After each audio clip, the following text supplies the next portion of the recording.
Hello. On behalf of Kurtakat, I would like to welcome you all to our conference 100 plus 1 years of the Treaty of Lausanne.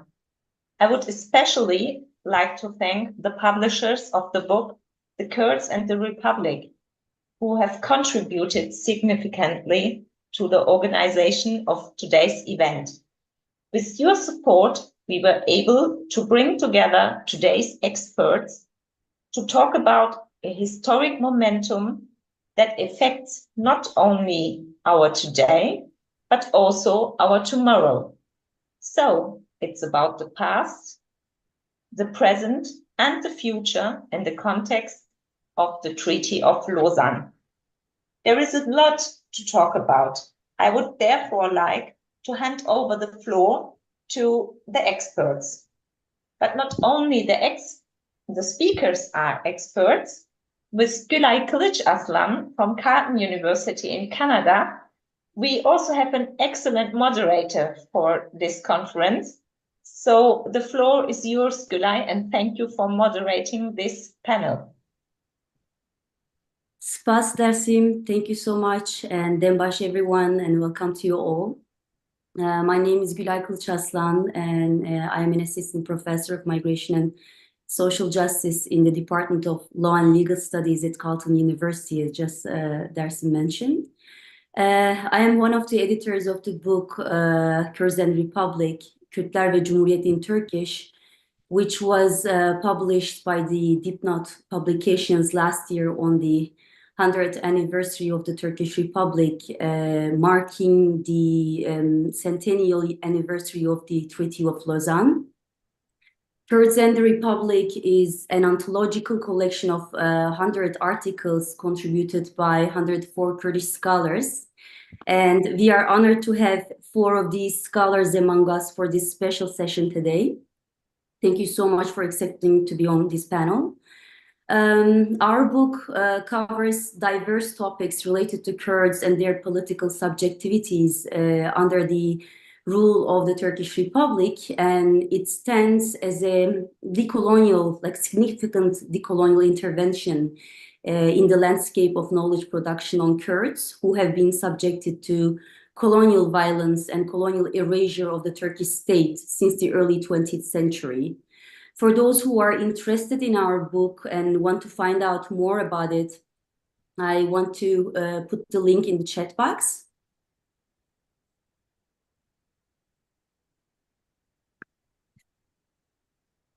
There is also an introduction available. You can download and find out more about it. As you all know, tomorrow, July 24, marks the 101st anniversary of the Treaty of Lausanne that deserves the special attention of the Kurds. That's why we actually organized this special session with these fantastic Kurdish scholars who will give us in a bit a better perspective on why this treaty needs special attention of Kurds. And in this panel, we will discuss various aspects of this century-long impact of the Treaty of Lausanne and the Turkish Republic on the socio-political history of the Kurds and Kurdistan. Before passing the mic to our fantastic panelists, I would like to thank Kurdakat and particularly to Dersim Dadeviren for bringing the idea of the panel to us as the editors of the book.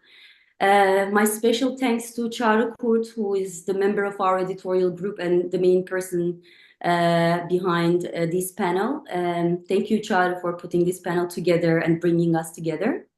And I'm very excited to hear from our experts on the issue. So without taking too much of your time, let me introduce them to you. Our first presenter is Professor Bülent Bilmez. Bülent Bilmez is an assistant professor in the history department of Istanbul Bilgi University in Turkey since 2005. He completed his PhD at Humboldt University in 1998. Professor Bilmez taught many courses in Berlin Freie University, Elbasan Alexander Huvani University in Albania, Pristina University in Kosovo, and many other universities in Turkey. Served a term as the director of the History Foundation in Turkey. Professor Bilmez works on socioeconomic, intellectual, and political processes of modernization, imperialism, globalization, as well as the history of construction of national identities and nation states in the late Ottoman Empire, modern Turkey, and the Balkans. He also works on the minorities in Turkey in the context of multiculturalism, oral history, and collective memory. The title of Professor Bilmez's presentation is Lausanne Treaty in its Historical Global Context, New States and Stateless People of the New World Order. The mic is yours, Professor Bilmez. Thank you very much. Thank you I would like to thank everybody behind this event. I know it's a good collaboration between two initiatives, and then the members of both initiatives play important role in this. I would like to express my gratitude to everybody who is involved. Yeah, I mean, there's a big challenge to talk about issue, and twofold. First of all, it's an issue that is covered quite widely, quite intensively, and anybody who checks it on internet in different languages, there is kind of more than sufficient information is accessible nowadays. But on the other hand, just because of that, there is a need actually for some clarifications, some maybe also a clear taxonomy, classification of different dimensions of this issue. What do I mean with this issue? Lausanne Treaty as a whole is an enormous theme, but what I mean with the issue is studying, discussing, or trying to understand the meaning of the Lausanne Treaty for the people of the Middle East by focusing on the Kurds and Kurdistan. I mean, last year was the centenary of the treaty, and then we had the possibility to talk about it in different conferences. I was in South Kurdistan. It was a good opportunity also to listen to different presentations there. According to the kind of division of labor we had in advance, I'm going to talk about the global context, but because we don't have so much time, I'm going to kind of rather underline some issues that I think somebody's mic is on. Hajire's mic is on, I think. Yeah, thank you. Now, a few general statements, which are very well known, but still, as an introduction, I have to make those statements. And this can be seen as a kind of explanation of my title, or the conceptual clarification of my title. Global context, because actually this is, as it's very often stated, the last treaty after the First World War, hence as a part of post-World War regulations or re-regulations. And in that sense, it has got impact not only on the signatory countries, but also on other countries and people as well. On the other hand, the subtitle says we are talking about a new world order. This is important for me since my PhD. I've been working on that world order. I think we are really still living in that so-called new world order. It can be seen as a new paradigm with different sub-periods, maybe, but we are still in it, which is the world of nation states, recognized by the world great powers in a way that that's the standard. I mean, that's almost impossible to think of any other, let's say, way of dealing with regional global issues unless you take the states into consideration or make them the main actors. In that sense, I'm coming to my focus. According to this treaty, of course, the signatories are states. The one part is the so-called Turkey. It's even difficult to name it. What does Turkey mean in July 23 when the treaty was signed, or what did it mean actually in 1922 when the negotiations started? We have got one party that had been going through a kind of transformation that we don't have the same party actually, the same actor. Ankara, I can call it Ankara government. Ankara government of 1922 is not the same of 1923 July.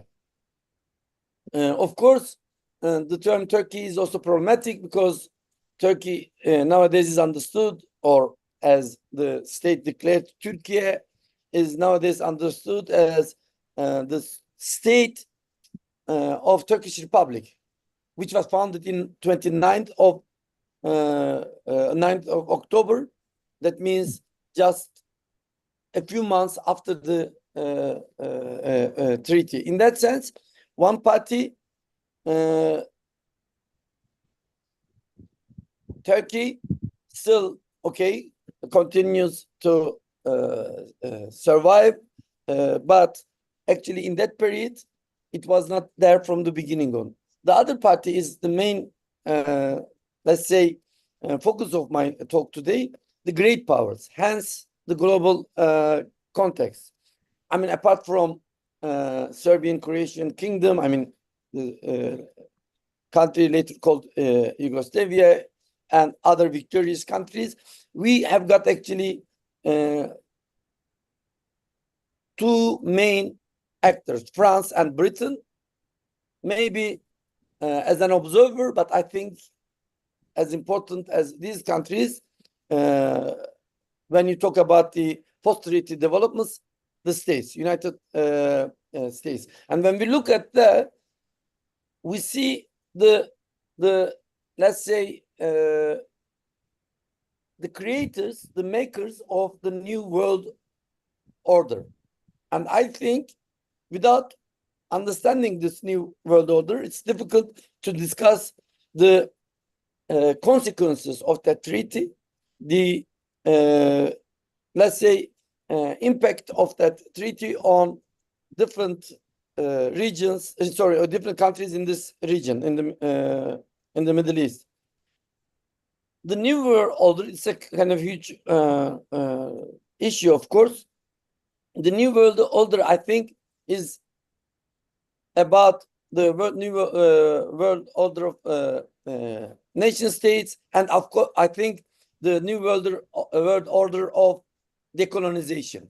Usually in the literature, it's discussed as something that started after the Second World War. I think that order was already established after the First World War.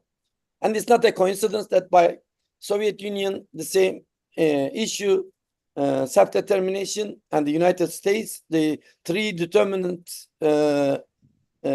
actors of the 20th century, started with different understandings of the same motto, self-determination. Hence, we have got a system of nation states run, that's very important, run by local elite with a kind of a guarantee of continuation of integration of these countries to the world system, acting, I would say, as subcontractors. I mean, to put it in a more provocative way, we have got different examples of, let's say, dependencies in the modern world, capitalist world. Colonialism, for example, the so-called mandate system, Seda Hoca is going to talk about. And the third one, the relation is like non-colonial, independent situation. But the important factor here is that Ankara, who is seen as, which is seen as the, let's say, the winner of the treaty, is actually integrated or was forced to accept the new dependency system, or the new, let's say, neo-colonial system. And if we put in that framework, now we can come to the territories that are, let's say, commissioned to the Ankara government to govern, to run. That is quite clear. Before the Lausanne Treaty already, the so-called war of liberation or independence, which is actually the war between the Ankara government and Athens, we see actually that Ankara government as an actor started to be seen as a potential collaborator or subcontractor, candidate of subcontractor from 1921 on. The representatives of Ankara government did very hardly try to convince the Western powers. And we see that actually before this is very important, before the Lausanne Conference, we have got already that feeling of security. Lausanne is not, it's very important. Lausanne was not a treaty between two fighting parties. Ankara government did not fight against Britain or France, as I told you, the main actors there, or against the United States. This treaty is about the, let's say, re-regulation of one region, which was run by Istanbul government, the Ottoman Empire, the modern Ottoman Empire, that's very important. And the last stage of the Ottoman Empire, which means CUP, Committee of Union and Progress, which is, why is this important, this details? Because the Ankara government was actually led by the same actors. Incorporation of that region into the world system had already taken place in the 19th century. In the 20th century, the issue is the continuation of that incorporation, but with a new system now. And this is another issue. The new system can be like problematized, discussed to what extent it's new, because as I told you, in the 19th century, that incorporation had already taken place. Actually, that kind of dependency was possible. Now, within this framework, you have got one, let's say, rebellious government, the Ankara government, who was not fighting only against Greece, but also against Istanbul, who very hardly tried to prove to the great powers that they are the ones to be taken seriously as an alternative to Istanbul. And it's very important, just for example, during these negotiations, an important conference takes place in Greece, in Smyrna, Izmir, and there Ankara government tries to prove to the world that they are as civilized, as Western, as liberal as the Greek governments, even more so. In that sense, this economic, social, cultural integration to the world system will not be interrupted. This will not be, let's say, disturbed. by the new so-called liberators. In that sense, when we come to the Kurds, by the way, Gülay hocam, I didn't check, but can you warn me? Of course, Now, yeah. for example, yes. You have 5 more minutes. Okay, thank you. Now, about the Kurds and Kurdistan in this framework, I don't want to repeat things that you already know, that you can have access. For me, it's important to tell you, to share with you something that I find neglected or not underlined very much. Of course, we shouldn't forget that the Kurds, as stateless people of that period, were the losers of that conjuncture, and the so-called Kemalists, as the followers of the Young Turks, the CUP generation, when they managed to create that pro-Western nation state, they created that at the expense of the Kurds, like many other people as well. And it's very important that we know it, yes, the Turkish state and the other centers, Baghdad and Damascus, in the 20th century, all the persecutions of the Kurds in that period are legally, let's say, framed, structured by the Lausanne Treaty. That power, legal power, was given by the signatories of Lausanne Treaty, which is the British government and the French government, together with other small countries. Hence, you can regard very easily the Kurds as the victims of that, let's say, process, and the perpetrators of the later massacres, oppressions, and even genocide. The Ankara government recognized and actually, to be honest, supported by the Western powers. The first neglected issue is that actually everything what Ankara government did was approved by the great powers then, but the story did not start with the Kurds or other Muslim populations. The story started with a very recent, with the let's say impunity about a very recent genocide against the Armenians, starting from 1915 and continuing even in this period, when we have got 2 power centers in Ankara and Istanbul.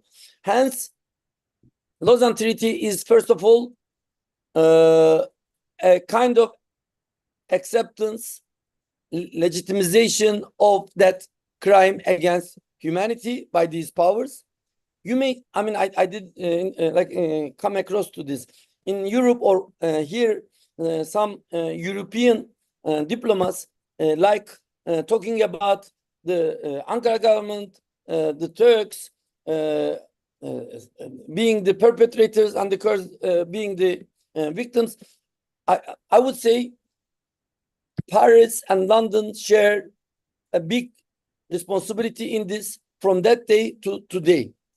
Okay, and the last remark, the second one, very even more neglected issue, is that especially for the Kurdish activists, Kurdish intellectuals and academics, I think it is important to make these statements. This is actually a more like descriptive analysis of the situation, but we should see why. I mean, why didn't this happen to the other groups by the Kurds, or not the other groups? It's very important what happened in this period. Maybe my colleagues will talk about it, but We know, for example, that there are Kurdish MPs in Ankara Meclis, the parliament. We know that the Kurdish elite in Kurdistan in that period, not only in North Kurdistan, also in South Kurdistan, couldn't create an alternative power center that can be taken, let's say, seriously by these great powers. But because of that general framework I put, we should also question whether this is would have been the solution. Which I mean, this will be a kind of a rhetorical question as the last statement of my talk. And a Diyarbakır government, let's say, recognized by the Lausanne Treaty under the same conditions, run by the subcontractors in Diyarbakır, the so-called civilizers, modernizers, and the guarantors of the incorporation, integration of that region to the world system, actually the continuation of it. Hence, would it this have been a solution? I'm asking this rhetorical question because today the Kurds experience the same problems, and this in the last 20 years, especially after the developments in Syria and the Rojava. This is a big question. Kurds, yes. Kurdistan, yes. But what kind of Kurds? What kind of Kurdistan are we talking about? Maybe to be understood better, I can put this question in a different way. Ankara government is the winner of the Lausanne Treaty. Are the Turks? Thank you. Thank you so much, Mamoste, for these really great questions. And there is a lot to talk about and think about and think through.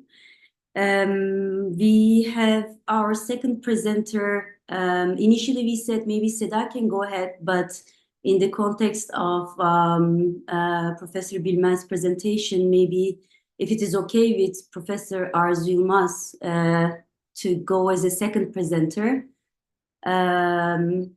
Would it be okay for you? All good? You are muted.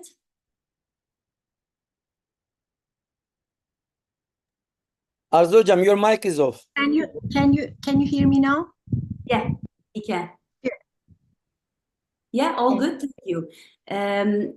I just want to remind everyone that we are going to have a question and answer session at the end of this panel for half an hour. But in the meantime, after the presentations or during the presentations, if you have any question to our experts, you can just put that into the chat box, and I can pose these questions during the Q&A session. And now we have Professor Arzu Yilmaz as our second presenter. And she's an associate professor of politics and international relations department at the University of Kurdistan, Hewler, since 2022. Prior to this, she was an Alexander von Humboldt scholar at the University of Hamburg, Germany, in 2019 and 2022, and a postdoctoral researcher at the German Institute for International and Security Affairs in the capacity of IPC Mercator Fellow between 2016-2018. Professor Yilmaz is the author of the book From Etrush to Mahmur, Kurdish Refugees and Reconstruction of Identity, which was published in Turkish and in 2016 by İletişim Yayınları.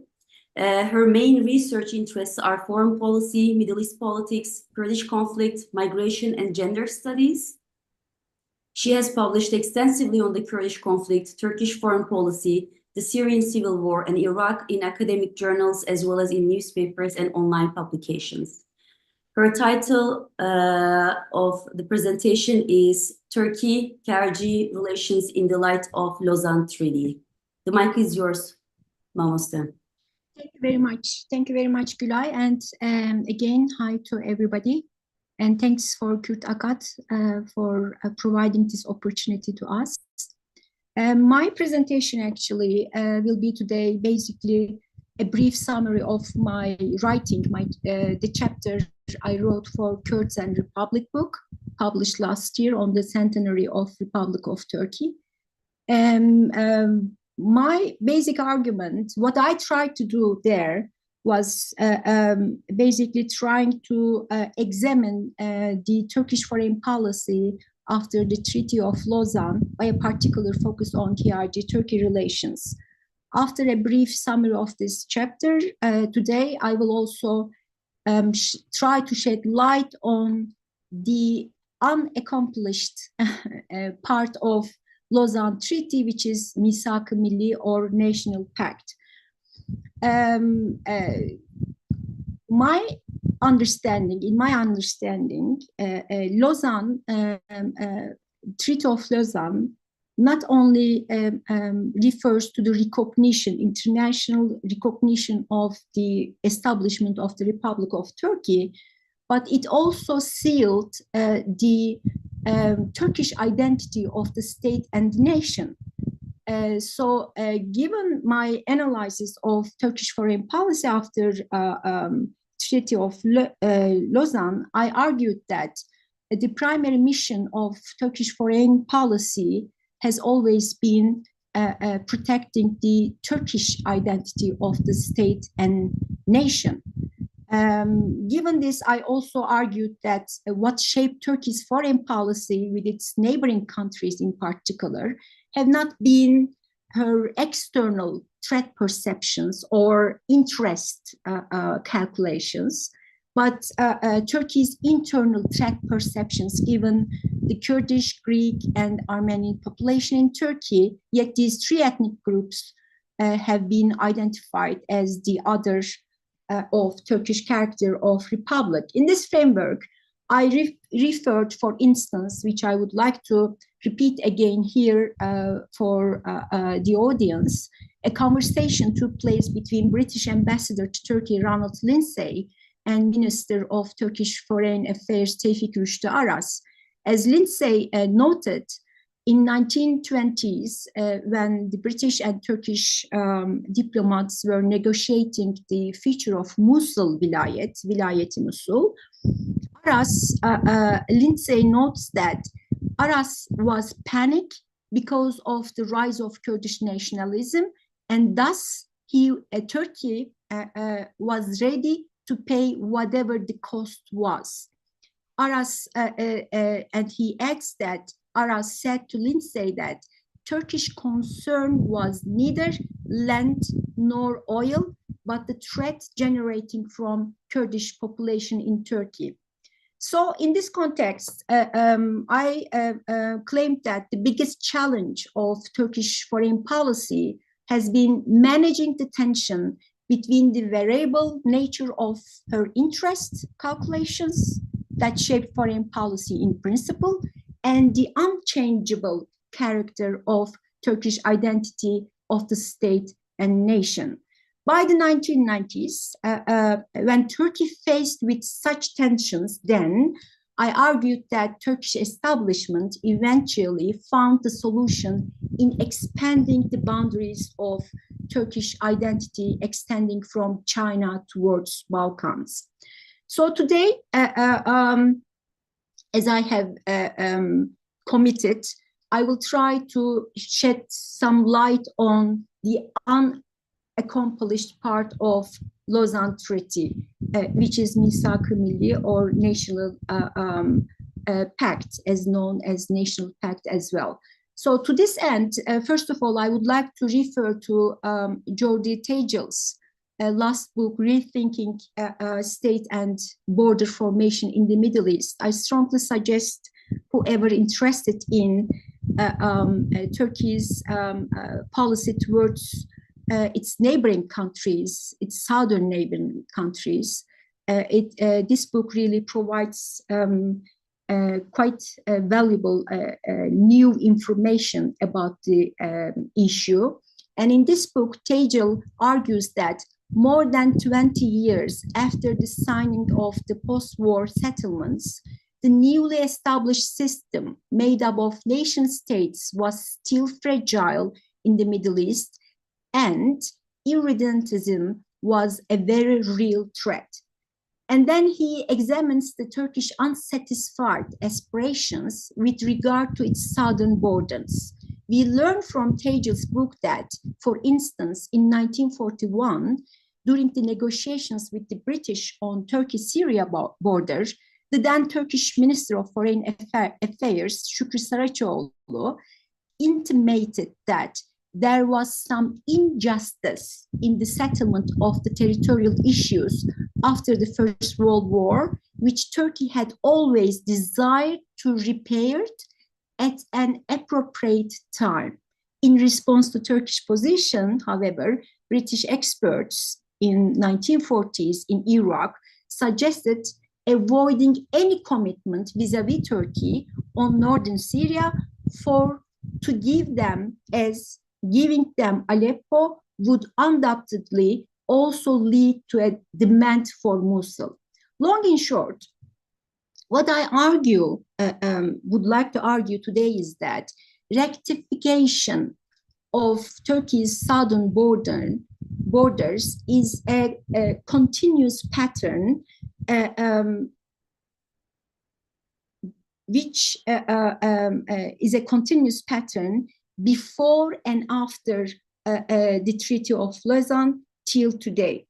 If it is necessary to give some examples, for instance, as Şükrü Saraçoğlu highlighted, such appropriate times when we look to the chronological developments in, for instance, Iraq-Turkey relations, we come across with first Menderes in 1958, for instance, when he gets information about the upcoming coup attempt in Iraq against King. Turkey doesn't share this information with the Prime Minister of Iraq. Instead, Menderes gets prepared for a military operation, to launch a military operation in Iraq. And only when American convinces Menderes, then he gives up not to launch a ground operation in Iraq. So the second appropriate time for Turkey was 1990, as many also knows and argued extensively. Özal, for instance, again attempts for such a rectification of southern border, again with reference to National Pact or Misak-ı Milli.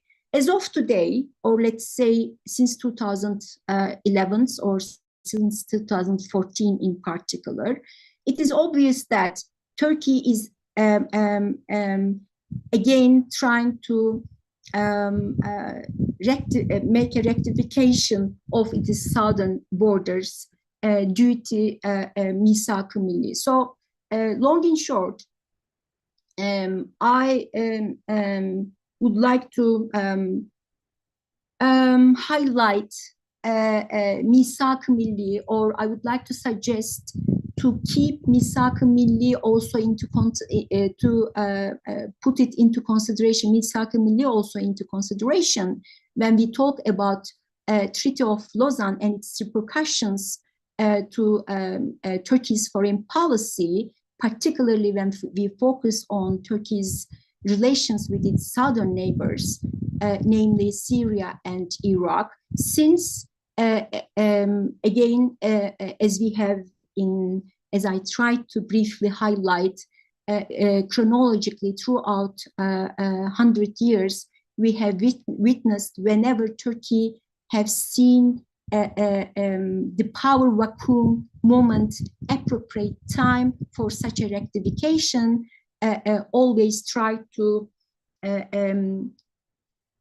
extend its influence either militarily or politically or culturally, so occasionally claiming historical Turkish character of the Misak-ı Milli lands, regions included in Misak-ı Milli, occasionally highlighting its legitimate security concerns, or in the context of TRG-Turkey relations, for instance, between 2009 and 2014, its economic interests.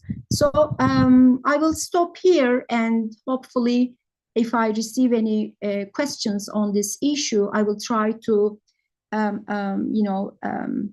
deepen the discussion with the contribution of the participants.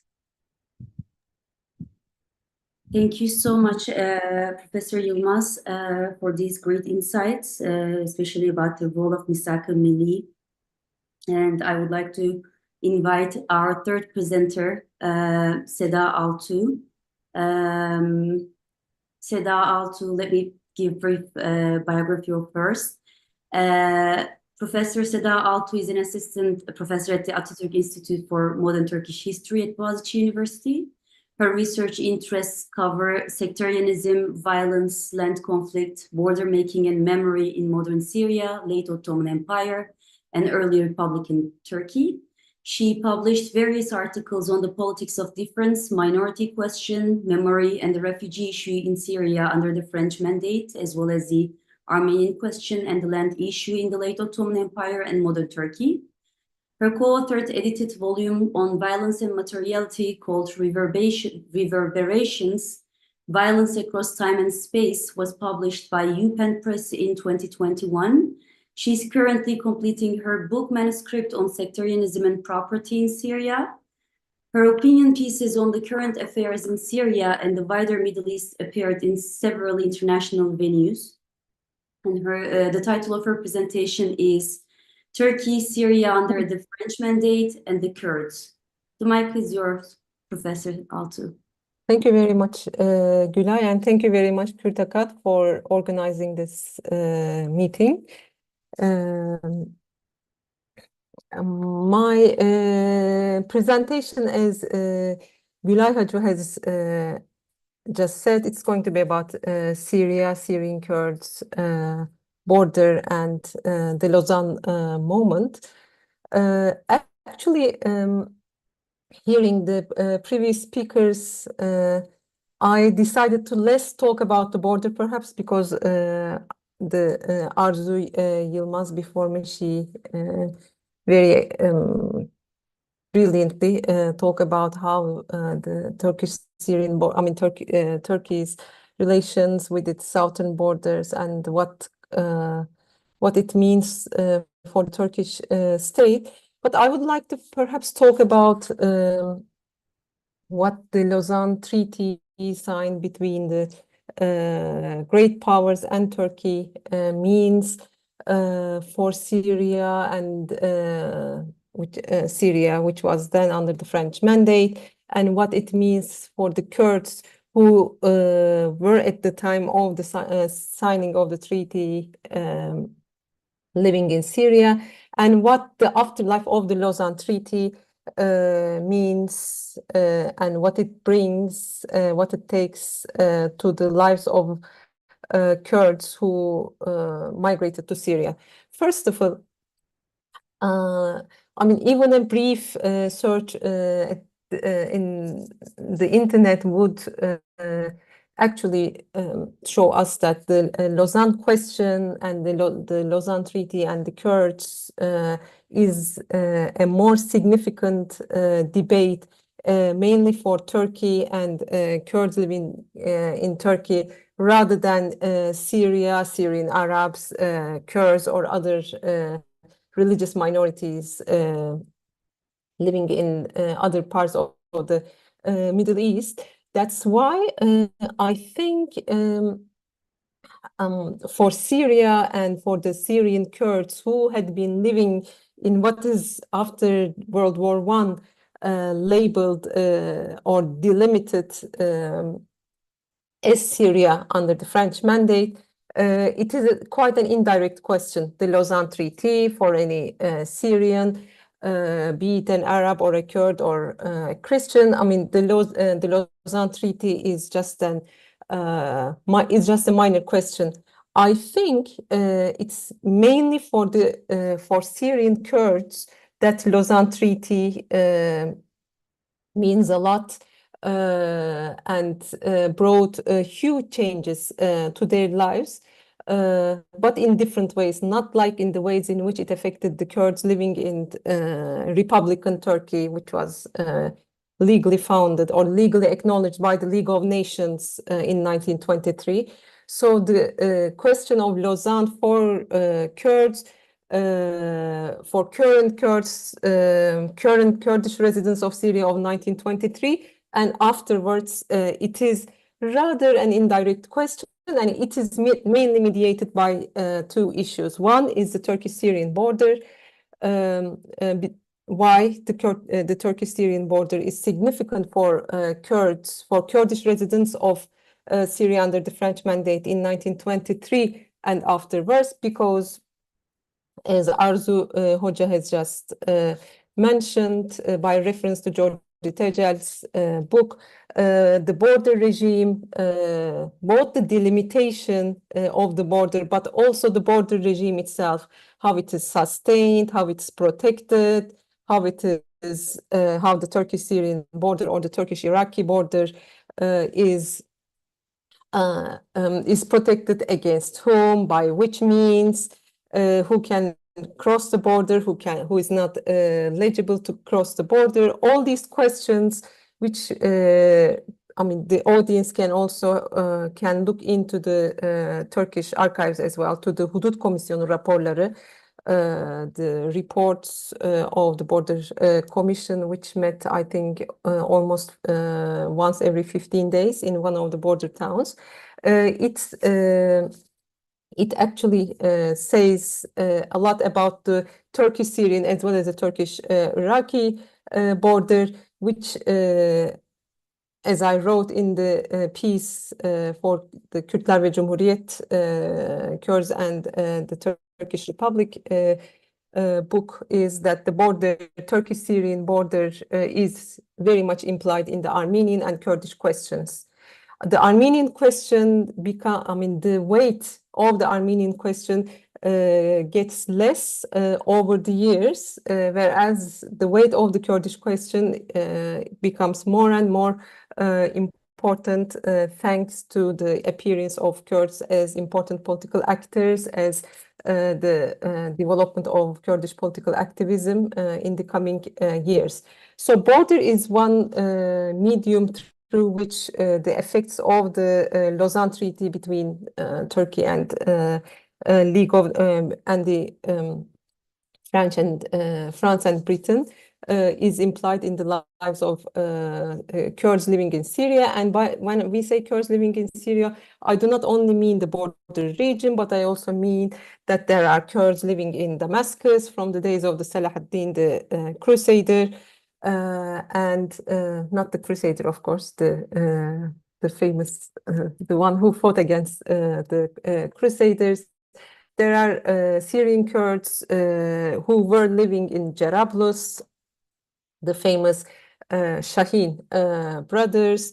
Again, the Ibrahim Pasha Milli, the Milli Confederation's leader, and his son, he was also an MP, a deputy to the Syrian parliament, starting from 1930s, Khalil Bey. I mean, they were they were already living in what is after World War I called Syria, and which was ruled by the French together with Lebanon by so the League of Nations, which was founded in 1920, gave France the rule, the power, the mandatory power to rule Syria for some time, until they apparently become adult enough, mature enough to rule themselves. So border and the border regime is one thing, is one medium. The second is actually after the demarcation of the Turkish-Syrian border, what we see is that Kurds, both in Turkey but also in Syria, they turn into a numerical minority. It is the border itself that created that, not the minority status, of course. The status of minority is a legal status, but I mean, Kurds in Syria have turned into a numerical minority with regards to Arab-speaking populations in general. There are also different, ethno-religious groups in Syria, but compared to the Arabs, Circassians, Turkomans, or Kurds have turned into an numerically ethnic minority in Syria and Lebanon under the French mandate. I'm sorry. That is the effect. Excuse me. Sorry. The third, I think, very important, very significant effect of the Lausanne Treaty is actually the effects of or the implications of new Turkey, post-Lausanne Turkey is Kurdish policy. That is, especially after 1925, the Kurdish Said revolt, we see that there are almost until 1927, 20,000 Kurds from different parts of eastern and southern Turkey, be them peasants, be them tribe members, semi-nomads, be them the political leadership of the Said revolt, they had to find refuge in Syria under the French mandate. So Turkey's Kurdish policy, especially after 1924, the 1924 constitution and its Kurdish policy afterwards have the abolition of the caliphate and the first organized Kurdish political uprising, namely the Said revolt, and its violent suppression led to a huge population displacement to Syria. So when one looks at the French archives, what we see is that Kurds are mainly stored under two files. One of them is, of course, the politics and internal affairs files, which are very much also, which is also, when you look into the files, they are very much also related to the relationship between Ankara and Paris, as well as Damascus, and the management of the Kurdish population who has recently migrated from Turkey to northeastern part of Syria, because post-1925 migration from the southern provinces of Turkey to northeastern part of Syria, which is now called Rojava, is very strictly monitored by the French as well as by Turkey. We can also read the details of this very strict monitoring and surveillance of these new refugees in the reports, Frontier Commission reports, but also in the French archives. So politics is the files that one comes across the name Kurds a lot in the archives. The second question, the second file that one comes across to the Kurds in the archives is those on the refugees. However, as you know, Kurdish, it was not only the Kurds who migrated to Syria after 1925, but obviously after 1915, the Armenian genocide, there's a huge migration to Ottoman Syria. But even after 1925, there is again, a big Christian migration, both Armenian, Syriac, and Jewish migration from the eastern province, southeastern provinces of Turkey towards Syria, and it is mainly the Christian refugees coming to northeastern part of Syria, Kamışlı, and all other border towns. Starting from 1925, Armenians are given Syrian citizenship. They are given humanitarian aid by various humanitarian organizations and missionary organizations. Whereas Kurds, when one looks into the treatment of Kurdish refugees, they are not Kurds in Syria. They are not treated as legally as refugees. They're not given the refugee card, nor the Kurds upon their arrival given immediate Syrian citizenship. What we see, as Bülent Hoca has just mentioned in his presentation, the question of the minority treaties in the Treaty of Lausanne, especially the commissioned in the regime of foreigners and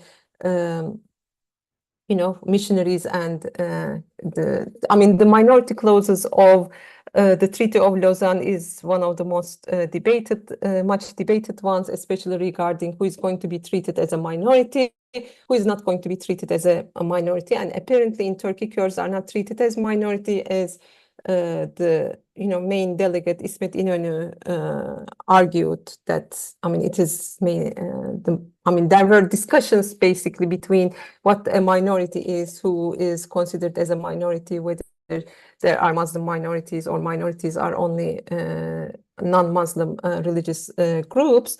Similar discussions about the minority question and the minority being a minority as a legal status, it appears in Syria in mid-1930s. And Kurds play, again, a very important role in that issue. And the reason why the minority question in Syria becomes a public debate is similar to the debates around Lausanne in the beginning of 1920s in Turkey, because after the foundation of the League of Nations, some states, but not all, in order to be acknowledged as independent states, they need to have minority treaties. So in 1936, when the Syrian state signed a treaty with France that it was going to be independent in the coming 5 years, which was never ratified. That treaty was never ratified. But what we see in Syria is that there are groups, religious groups, as well as ethnic groups asking for minority status from the League of Nations and from France, sending thousands of petitions to Geneva, to Vatican, to Paris, and Kurds is one among them. And when one looks into those documents sent by Syrian Kurds, and they are mainly Kurds living in the northeastern part of Syria, which was then called Jazira.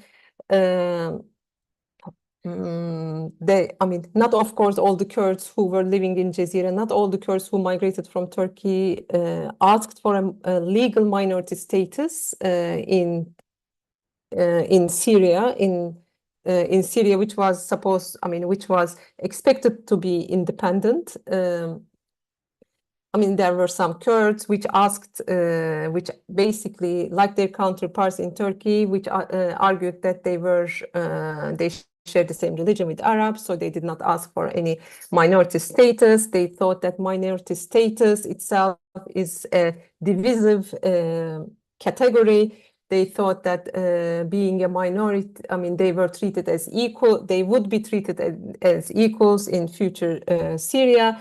But in particular, Kurds living in the northeast, mainly the Kurdish tribes coming from Turkey, who were also quite politically active in late 1920s upon their arrival to Syrian Jazira, the northeast, and in 1930s by, thanks to, as we know, the foundation of Hoybun, the Ararat Revolt. I mean, all of these were organized in Syria.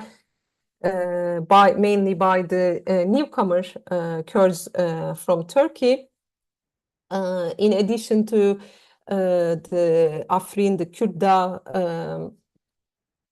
Kurds in 1924 asking for minority status, and then the Jarablus-Barazi Confederation, they were also asking for minority status from the French for the Kurds. But neither these 1924, 1927, and later mid-1930s demands, requests for legal minority status was accepted by the French. It also caused enormous fervor among Ankara and Turkish ruling elites. Yet Kurds were not the only group that was asking for protection of their minority status, that an article to the Syrian constitution would be added for the protection of minorities, but also Christians, for instance, asked for a minority status. Alawis living in the coastal part of Syria, they asked for minority status. Druze also in the southern part of Syria. But eventually, none of those minority clauses were accepted by the French and included in the Syrian constitution. You have 1 minute to wrap up. Okay.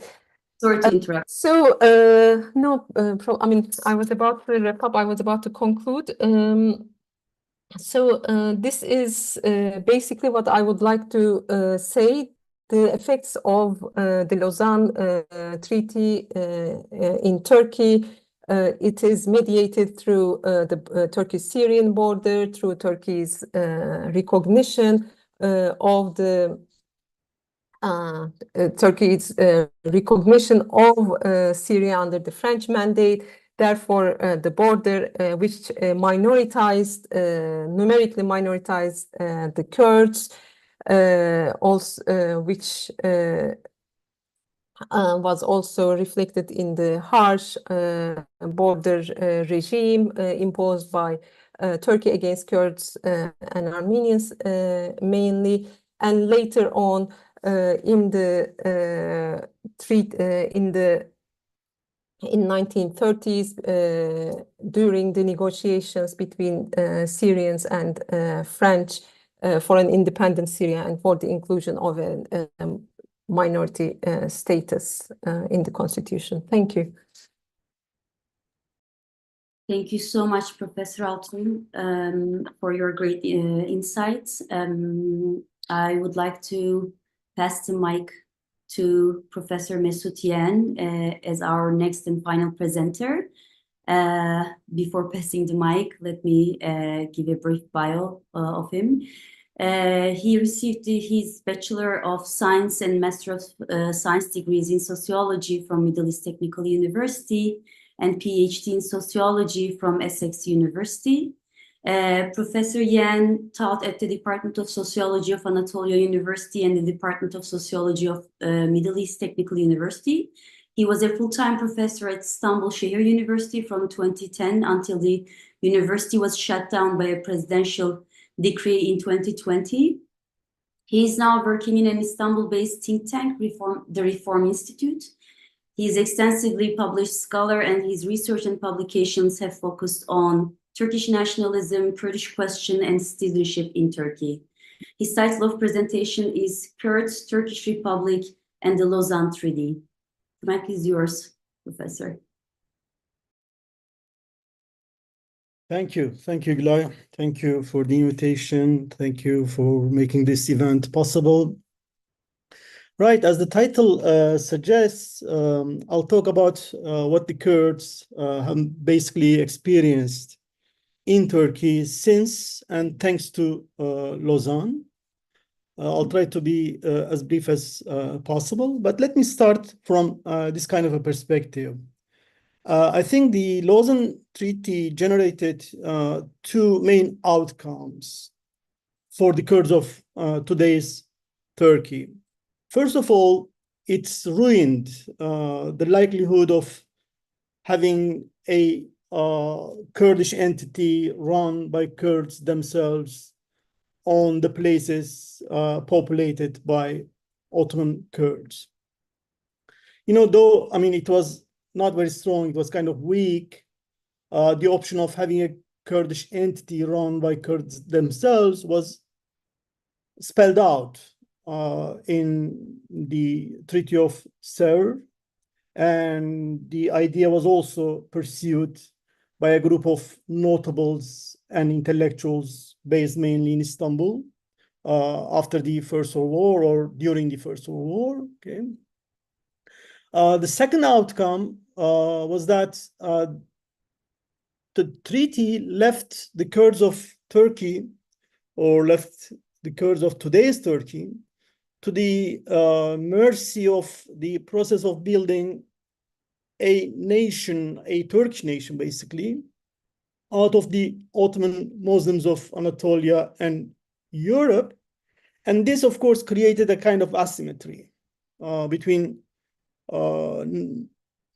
non-Muslim citizens of Turkish Republic and the Muslim citizens, mainly Kurds of Turkey, while Turkish citizens with Armenian, Greek, and Jewish origins were, in accordance with the Lausanne Treaty, entrusted with some basic linguistic, cultural rights. Non-Turkish Muslims, including Kurds, were denied the rights that they were promised during the independence war.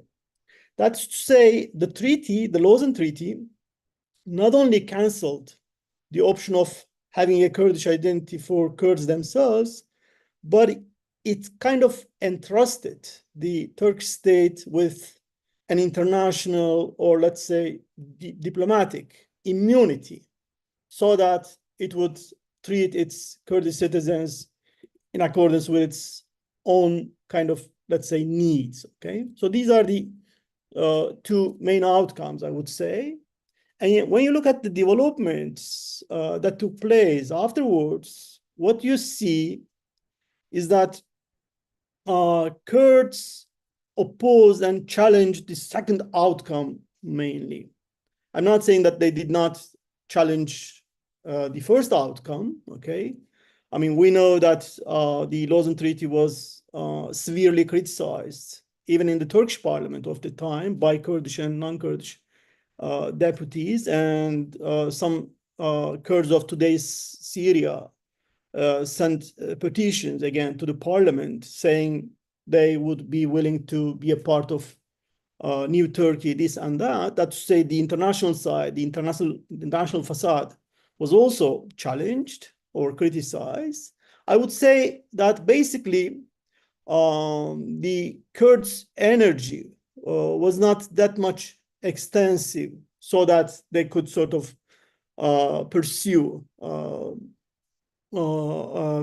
they could fight for a kind of unified Kurdistan over the Ottoman Kurdistan of the time, okay? But they had the energy, okay, to resist the second outcome of the treaty, and I'll mainly talk about this challenge that Kurds put with regards to the second outcome of the treaty. That's to say, I'm going to talk about what the Kurds have experienced since and thanks to the Lausanne Treaty on the basis of this. That's say, on the basis of this resistance to the second outcome of the treaty. Okay.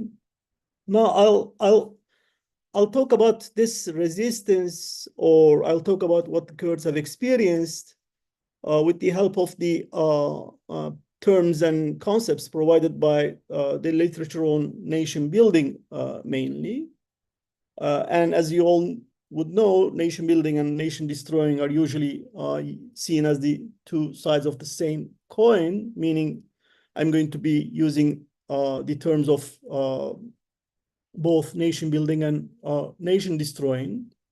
As I don't have much time, I'm not going to give the catalog of, let's say, the instruments that have been used in the process of nation building and nation destroying in different parts of the world, but you would all, I think, know that Michael Mann provides a very comprehensive list, okay, of such instruments in his famous The Dark Side of Democracy, okay? But the thing is that Michael Mann sort of, how should I say, speaks about all these instruments on the basis of his studies on different parts of the world. The thing is that in Turkey, what we see is that almost all these instruments that have been indicated by Michael Mann have been used in the process of nation building in Turkey, okay?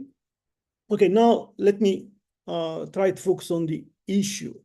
Well, as you again would all know, the 1924 constitution, that's the first constitution of the Turkish Republic, defined Turkey as a place which sort of included people with different races, with different religions, okay? But the same constitution stated, regardless of their religion and race, okay, all the citizens of Turkish Republic would become Turkish. That's to say, while 1924 constitution sort of conceded, okay, that Turkish citizens had different origins, okay, it put clearly that the citizens, except non-Muslim ones, okay, would become Turkish through assimilation. That means the 1924 constitution basically invited Kurds to assimilate, okay, into Turkishness. The thing is that Kurds did not accept the invitation and they revolted, as we know, in 1924, 25, 28, 2030, and 1937 and 8, okay? Now, what's important is to see what happened with regards to what happened after these revolts had taken place. Well, what happened was that Turkey sort of fastened, okay, the process of assimilation, okay? We know that, I mean, speaking Kurdish, publication in Kurdish, etc., all these were banned, or boarding schools were built in different parts of Kurdistan. Kurdish males were asked to pay their military service in Turkish part of Turkey, this and that, all the, names were changed, names of the places were changed, this and that. But compulsory assimilation or enforced assimilation was not the only instrument, okay, that had been used. Not only the culture of Kurds, or Kurds in terms of their culture, but space, population, all these main, let's say, realms, okay, were Turkified in due course. That's to say, Turkification turned to become a kind of extensive process, not only the names, language of Kurds, but their space, the population itself was Turkified. When I say population itself was Turkified, I'm of course referring to this population, sort of displacement, okay? We know that, I mean, Kurds after the revolts were displaced, and in the places, okay, emptied by Kurds, or places emptied by Kurds were the migrants coming from European part of the Ottoman Empire, okay, were placed into those places, okay? But assimilation or Turkification of culture, space, population, okay, were not the only instruments. What we see is that the Turkish state also employed such instruments as ethnic destruction and ethnic cleansing, okay? After the revolts, We know that many Kurds were sort of murdered without being tried, without being taken into the courts, okay? And besides, as I said, those places emptied by Kurds were filled by the migrants coming from the places such as Crimea or Bulgaria or Greece, this and that, okay? Another instrument was a ceaseless sorry, I got a message from my daughter saying, could I open the door? Sorry about this. Can I just write a message so that, I mean, oops, sorry.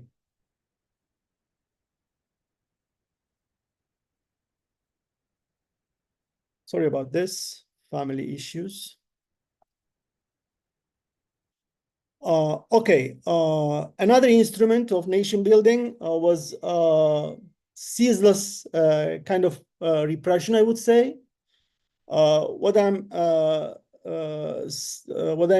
mean with the instrument of ceaseless repression is that Turkish Kurdistan was ruled by means of some special bodies of administration, okay, in the last 100 years. To give a few examples, we have had general inspectorates, martial law, state of emergency governorship, this and that, okay?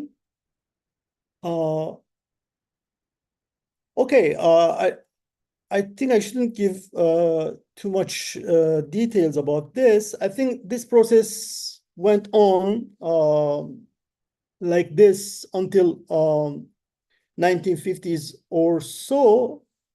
In 1950s, I think since the Turkish state had sort of achieved its main aim of, let's say, pacifying the Kurds, it sort of gave up using such instruments that I've just mentioned.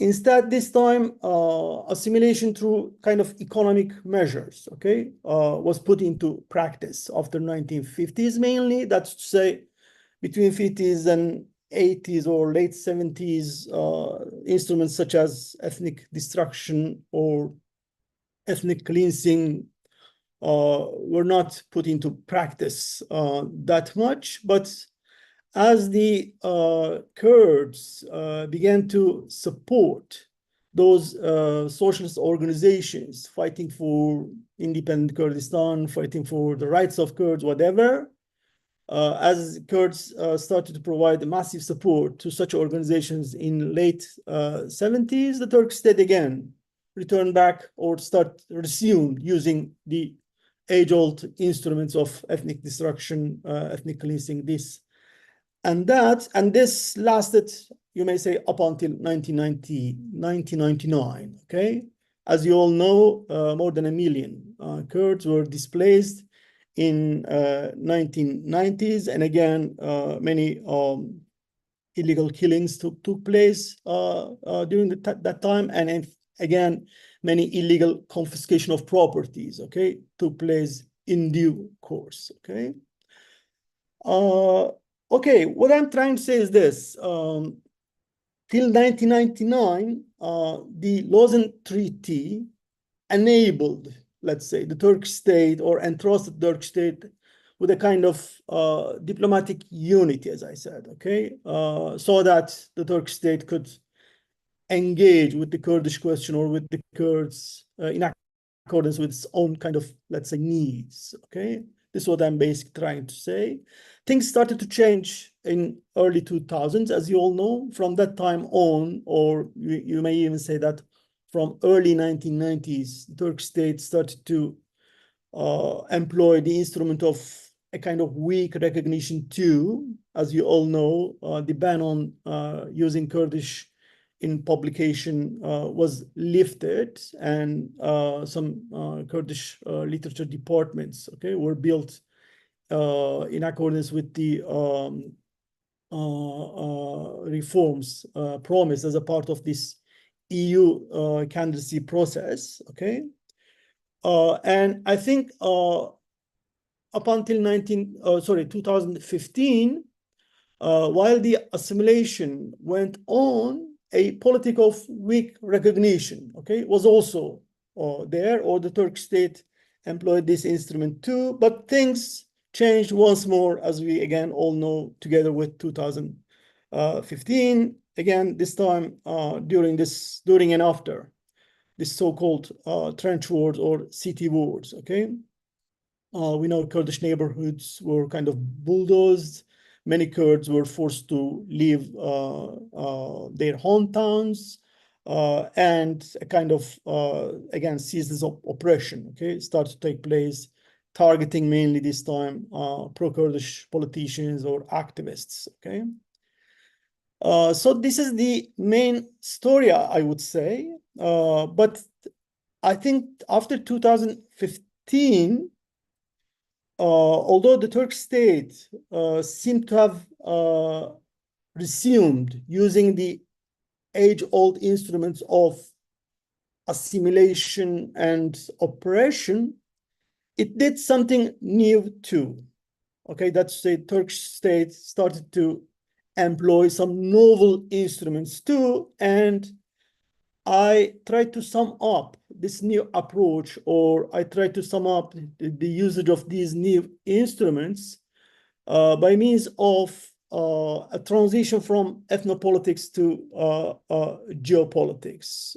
That's to say, I mainly argue that a kind of shift took place in the way in which the Turkish state engaged with the Kurds and the Kurdish question after 2015.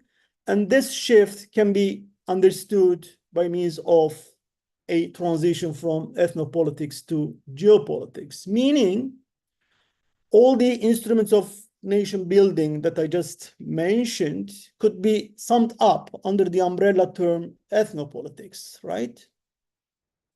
Okay, starting from 2015, the Turkish state, although did not give up using such instruments of ethnopolitics, however, it started to use the instruments of, let's say, geopolitics. And by geopolitics, I'm basically referring to a situation in which, for the Turkish state, the priority had to be given to the Kurds outside of Turkey, or together with the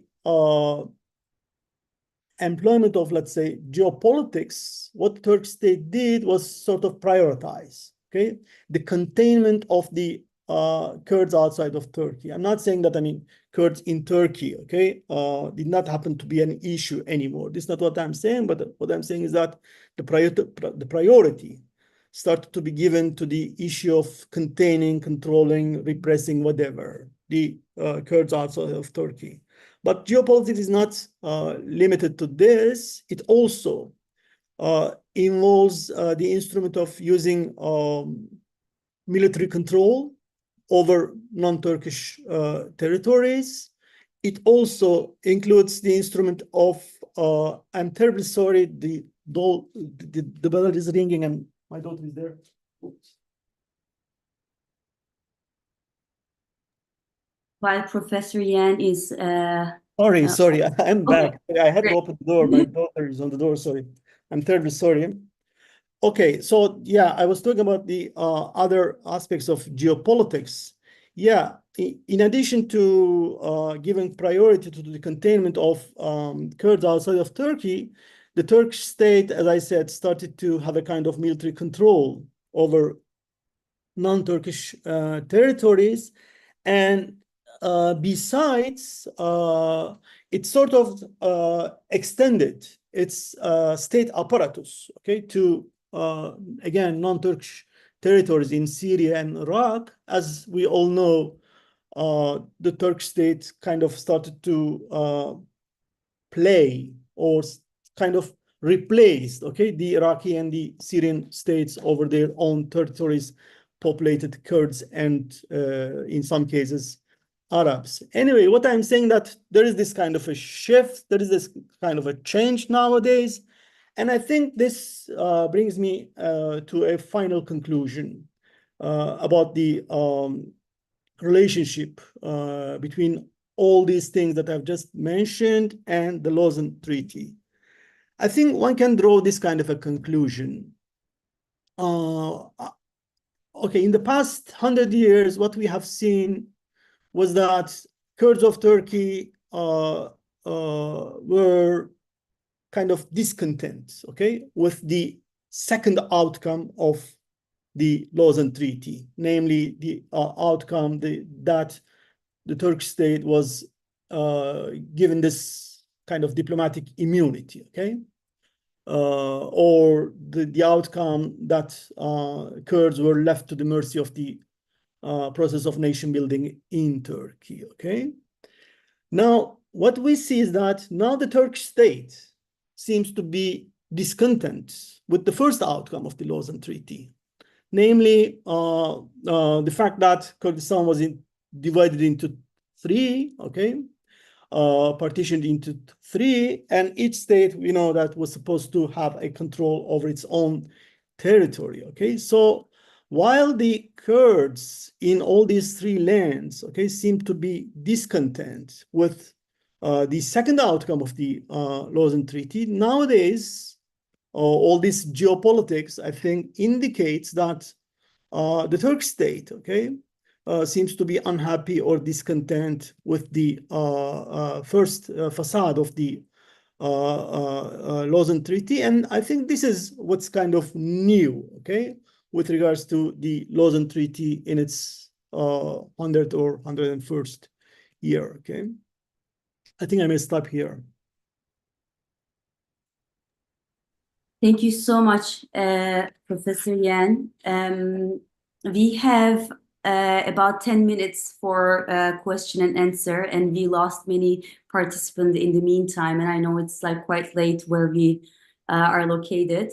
And I guess Professor Arzu Yilmaz also had some internet connection, and she couldn't join us again. But I want to ask even the presenters, maybe they have questions for each other as well. Do you have any questions? I can give like a couple minutes. In the meantime, you can prepare your question, or you can just like put your question into the chat box.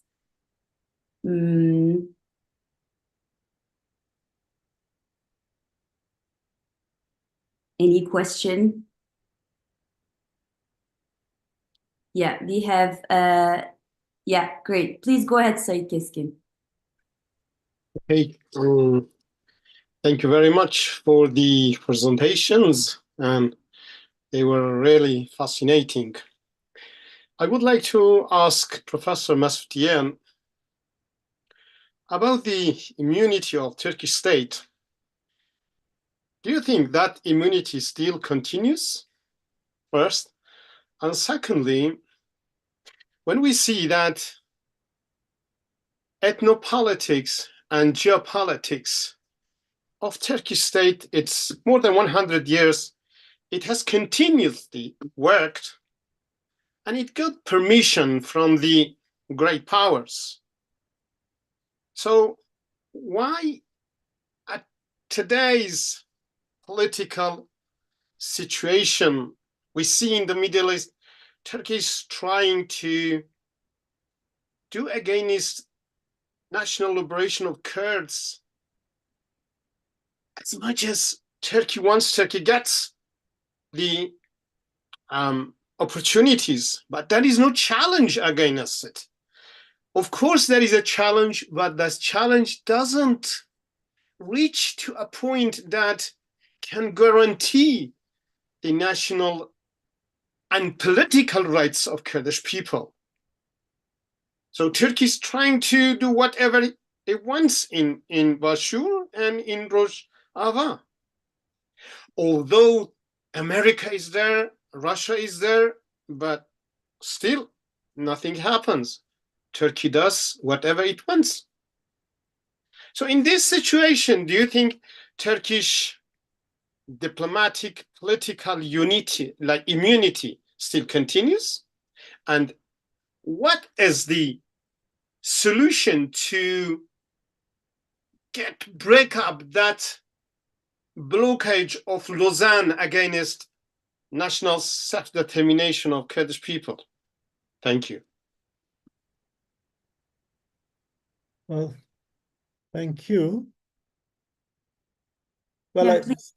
first of all, I mean, I should say that, I mean, diplomatic immunity, international immunity is a very strong term to use, I should say. But I wanted to use this term, especially to refer to the situation or to refer to the state of the relation between Kurds and the Turkish state before 1950s. I mean, before 1950s, there was definitely a kind of immunity, okay?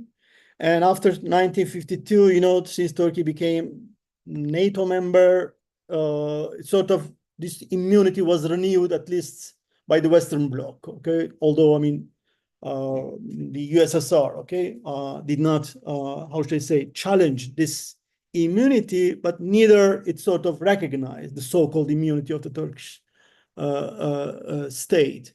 I think starting from maybe the process of the EU candidacy, that this immunity was kind of shaken or was kind of maybe weakened, okay? But still, I think it was kind of there. But what I see is that, as Bülent put it at the beginning, together with the Lausanne Treaty, Kurds definitely lost the game, okay? And they did not have kind of power or the force, okay, to challenge the result of the game, because, as I said, the Turkish state seemed to have a kind of immunity. And today, what I see is that things, in a sense, change a little bit, but to be honest, not that much, because as we all are following, although there is a kind of tension between the US and Turkey in Syria, this is a very limited tension, very kind of, how should I say, issue-based tension. And it seems that Turkey has a kind of free hand regarding Kurds in Turkey and regarding Kurds in Iraq, okay? So meaning this immunity today seems to be going on, and of course, I mean, it's sad to say this, but it has to do with basically the power games. I mean, Kurds do not have the power to challenge, okay, this whatever status quo at the moment. And it seems that the relations between and among the Kurdish groups, or the nature of the relations between and among Kurdish groups, are not helpful in that respect either. Okay.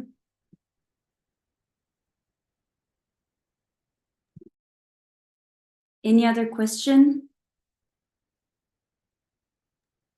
If you just let me to say a few words. For sure, if you can limit it to like 1 minute, that would be great, actually. Definitely. Professor Yegen, again, for example, when we see this strategic goal and aim of Kurds in Bakur, Kurdistan, has been transformed from national liberation, national cause, and national right of self-determination to political issues of democratization of Turkey. Do you think it gives that strategic transformation of their goal hasn't given an upper hand to Turkish state? Thank you. That's.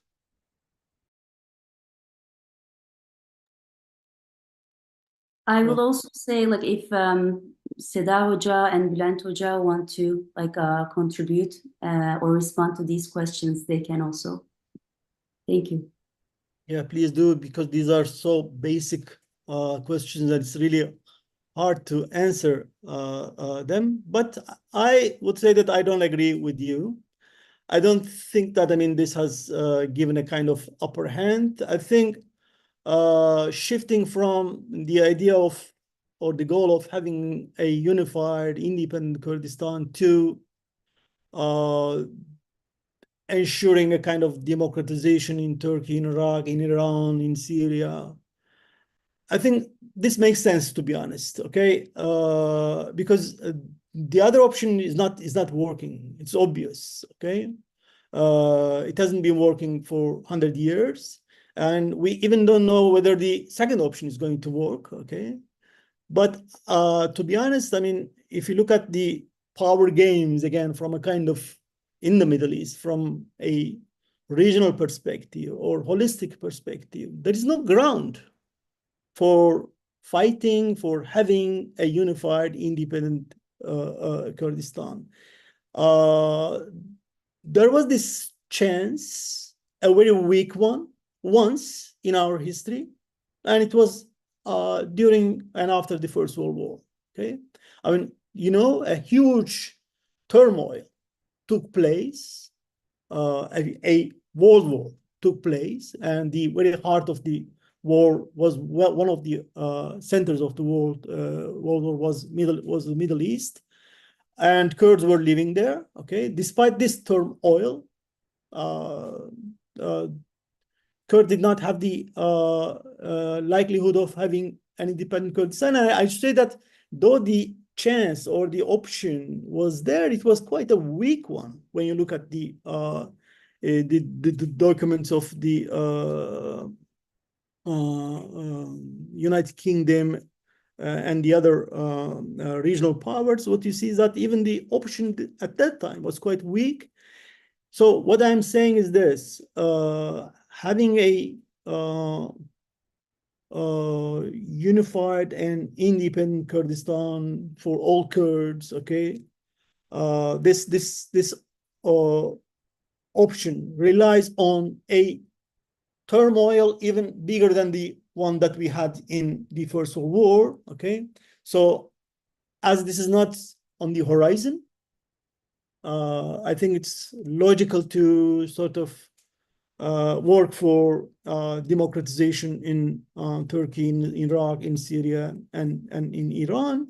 And let me tell you this: although the Kurdish movement in Turkey has been criticized on this ground, we shouldn't forget that the slogan that autonomy for Kurds and democracy for Iran was spelled out by Qasimlo, and it was popular at that time, meaning it was not only spelled out by the Kurds in Turkey. And we know how the Iraqi Kurds, the status of Iraqi Kurds, okay, changed recently, okay?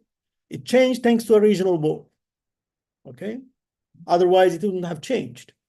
That's to say, they did not change themselves on the basis of their own sort of, I don't know, strength, yeah? Thank you so much. I would like to turn to Professor Altug and Professor Bilmez for their final comments. I would like to add a few words to that. I mean, I think I did answer in my presentation, at the end of my presentation, with two rhetorical questions. One is, I mean, as Mr. Hoca was saying, I totally agree with him. Although I'm not sure what he means about like being possible or being, yeah, possible or not. I mean, the thing, as I said, Lausanne Treaty, at the end, the Kurds as the losers and the Turks, are they the winners? As somebody who has been studying the history of Turkish Republic, I'm sorry, the Turks of Turkey are oppressed people of Turkey. I mean, who is the winner? The Turks have lost their culture, their language, and everything, because it's a kind of radical, oppressive modernization process going on. In that sense, the question is, I think Mesut Hoca, if I didn't misunderstand him, he talked rather about the feasibility of it, whether it is feasible, and about the costs of it. But I have got another question. Is it desirable? In that sense, that politics, I think, is not like, first of all, is not about like the question of pragmatism. It's not the question of feasibility, whether it's possible to have an independent Kurdistan and everything. It's about, is it, what kind of Kurdistan? Is it desirable? Do you want your own Ankara that the Turkish people has had for 100 years? The second question is, of course, the second problem is to put these two alternatives categorically as two, let's say, poles. They are not actually. Yes, self-determination, independence is a right. It can be realized, but it's not by definition the ideal thing. What will come out of it? Who is going to do it and how? Do you want to be saved by some Atatürk instead of by some an Atatürk?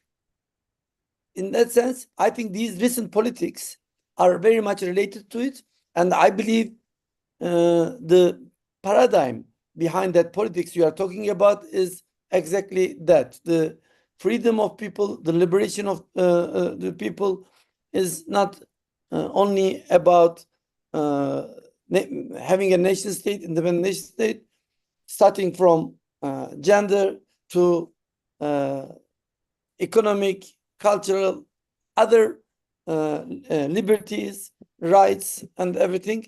It's a kind of more extensive, let's say, approach. But as I said, I'm not saying every independency is going to create that. But at the same time, I don't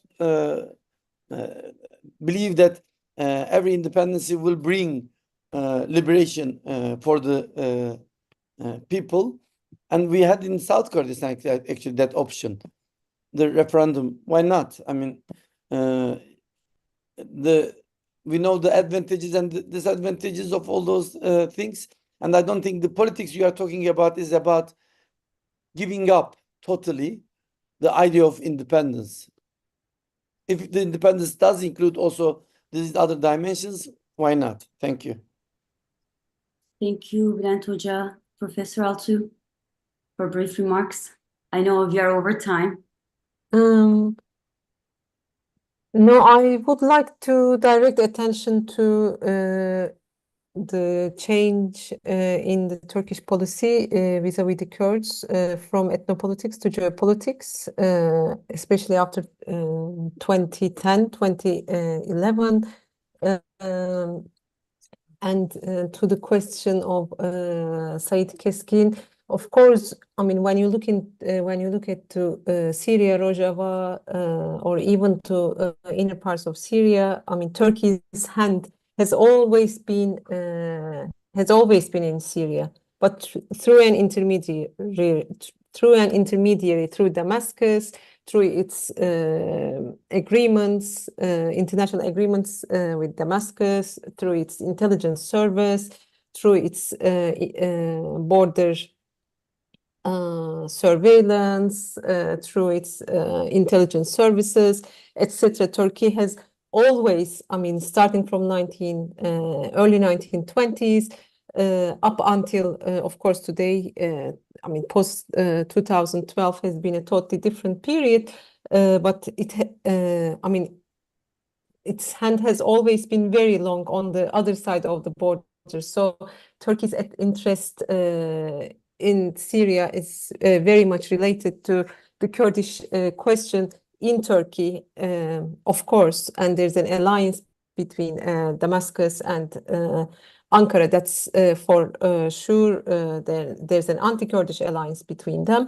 But I think starting from 2010, 2011, especially when after the war in Syria started and when the Kurds declared autonomy in the northeast, what we see is that I mean, the weight of regional politics, Turkish regional politics in Syria as well as in other parts, but mainly in Syria, has started to have an upper hand on domestic politics. So not that it has its interest has started with 2010, 2010, and before that there was no Turkish interest on the other side of the border.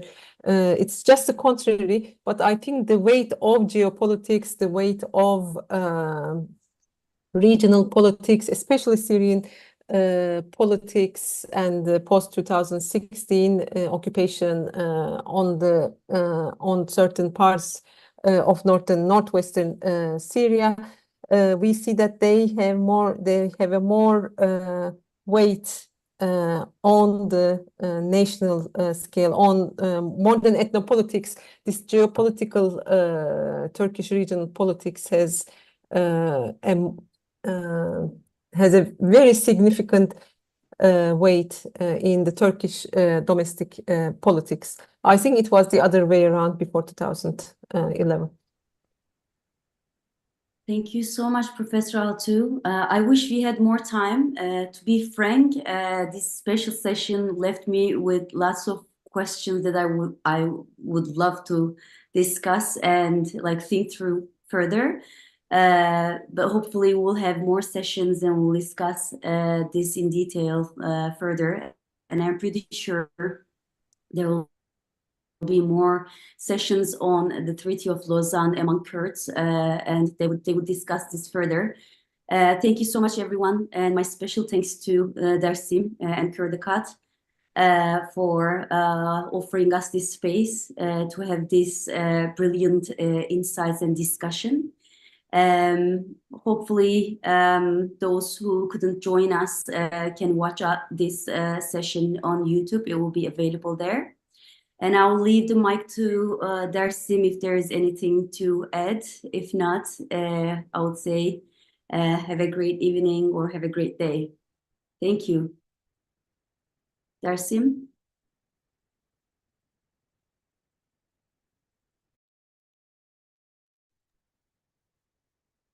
I guess, yeah, you cannot join.